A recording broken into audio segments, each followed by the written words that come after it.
Bienvenue à tous dans cette nouvelle vidéo. On se retrouve pour la quatrième et avant-dernière analyse de ce lundi 30 mai 2022 sur les Pokémon de la troisième génération. Et nous allons aborder dans la suite des Pokémon légendaires le fameux duo Éon de Latias et Latios, bien connu et peut-être un des plus populaires du jeu parce que c'est vrai que ces deux Pokémon vont bien ensemble et sont très beaux, qui représentent, je crois, un peu le yin et le yang, respectivement. L'un est côté femelle, l'autre est plutôt mâle du coup. Et c'est vraiment des Pokémon très beaux que j'ai toujours beaucoup apprécié.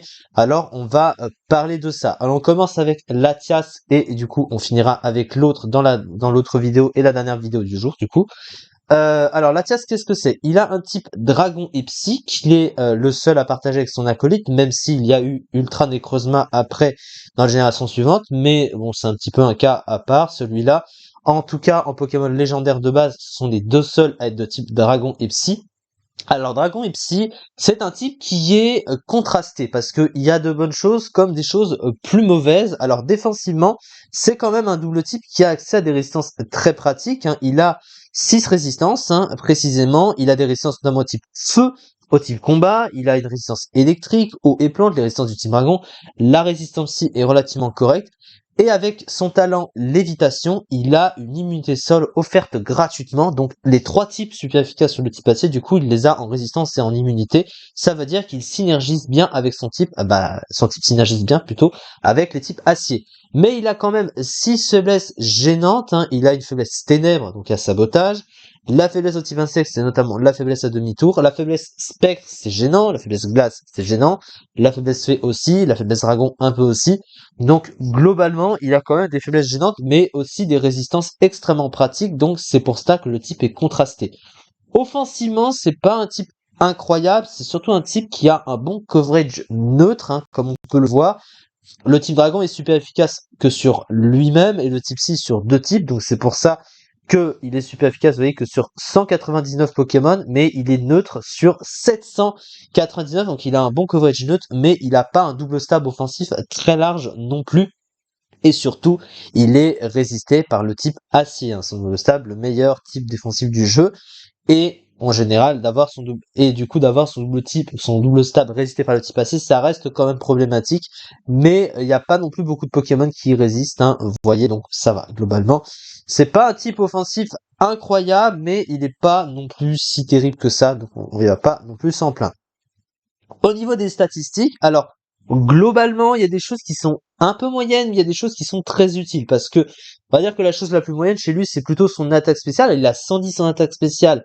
Pour un légendaire, c'est sûr que c'est pas incroyable, mais comme à côté, il a un très bon bulk, hein, il a 130 en défense spéciale, il a 90 en défense 80 PV, un bulk très bien équilibré globalement, même s'il est un peu plus faible sur le physique, sur le spécial, il est très difficile à one shot quand il est full défense à côté. Et surtout, pour un Pokémon avec un bon bulk, il a une très bonne vitesse de 110 qui a fait un petit peu changer finalement les speed tiers du metagame puisque il fait partie des standards des Pokémon les plus rapides du jeu et ça c'est quand même pas rien et du coup même s'il tape pas si fort que ça, il a quand même de quoi le compenser avec du setup, avec du bulk et une très bonne vitesse donc il va pas s'en plaindre. Son move pool, c'est un move pool excellent, hein. C'est un Pokémon extrêmement versatile. Il possède de nombreuses options très pratiques. Il a accès à plénitude déjà pour se booster. Il peut retirer les Entry Hazard avec Defog. Il a accès à Danse Draco. Bon, évidemment, tu te sers moins de son attaque physique, mais voilà, ça reste un potentiel. Il a accès à ses stabs, hein. Il a Draco Météore, Psycho, Choc Psy. Il peut se soigner avec soin ou atterrissage, donc il a deux moves de soin. Il a également accès à une attaque de type feu, hein, je crois. Est-ce qu'il a fait ensorceler ce Pokémon? Ah, c'est peut-être son collègue qui l'avait, pas lui. Juste vérifier. Oui, voilà. Ah non, c'est son collègue. Voilà, donc c'est pas lui qui a feu ensorcelé. Donc voilà, donc lui son coverage c'est Aura Sphere, pardon, pour passer du coup les Pokémon de type passé. Sinon il a séisme sur le physique, même si c'est moins utilisé évidemment. Il a également accès à Laser Glace plus Tonnerre, donc il a accès au Ball Beam. Il a aussi accès à Surf, donc il a du coverage. Il a accès à Vœu, il a accès à Cage Éclair, il a accès à Trick, à Toxic. Il a même une petite priorité, hein, qu'on peut voir. Euh, Il a aussi accès aux écrans, hein, évidemment. Donc ce Pokémon a vraiment beaucoup d'options. Donc il est vraiment très versatile et son placement sur le terrain, voilà, peut varier et c'est plutôt intéressant à ce niveau-là. Donc du coup, ben, il est plutôt content au niveau de son move pool, ce Pokémon.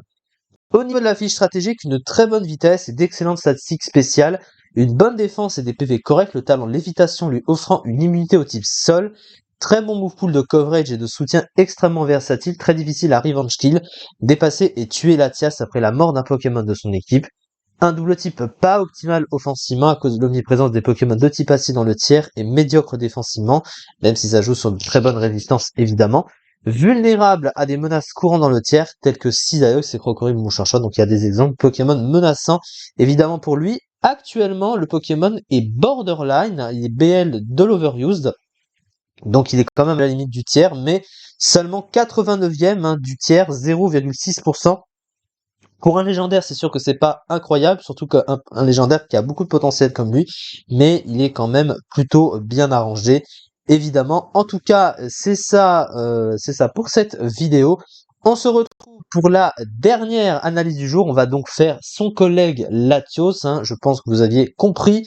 Et ensuite, on se retrouve demain pour faire les dernières analyses sur la 3e génération. Merci beaucoup en tout cas de m'avoir suivi et à très vite.